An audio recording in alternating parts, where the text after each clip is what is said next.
Баршаңызға сәлем, сіздермен жадыра. Бүгін сіздерге осындай өте жұмсақ әрі дәмді болып шығатын мини пиццаларын жасау жолымен бөлісетін боламын. Балаларға сабаққа ала кетуге де өте ыңғайлы. Егер де видео қызық болса, соңына дейін қараңыздар.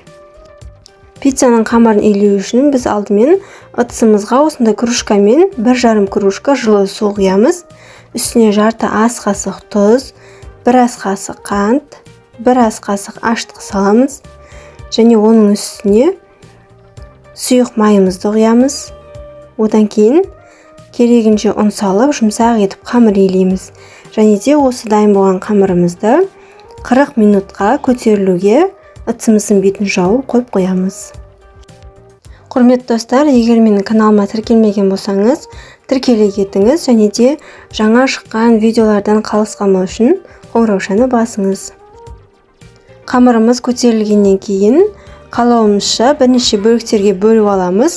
Мен 6 бөлікке бөлдім. Осылай қамыры қолға кішкене жабысыңқырап тұрғандықтан сұйық маймен майлап, осылай бөліктерге бөліп алдым.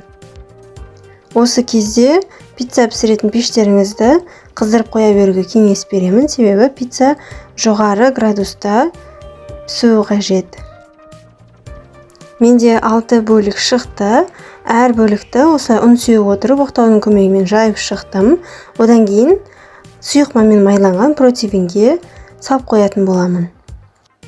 Енді начинкасын дайындайтын боламыз. Ол үшін ыдысымызға кетчуп пен майонезді салып осылай жақсылап араластырып аламыз. Одан кейін тестамыздың үстіне жағып шығамыз.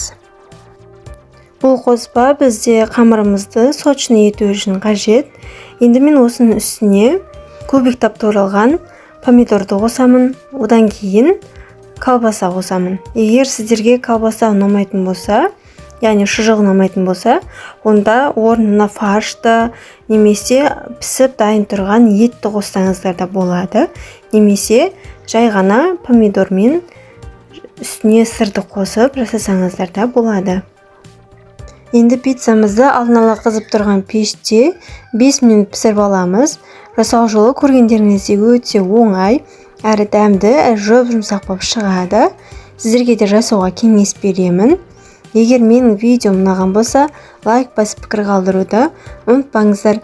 Егер де дәл осы рецептпен жасаған болсаңыз, комментке өз пікіріңізді қалдыра кетіңіз.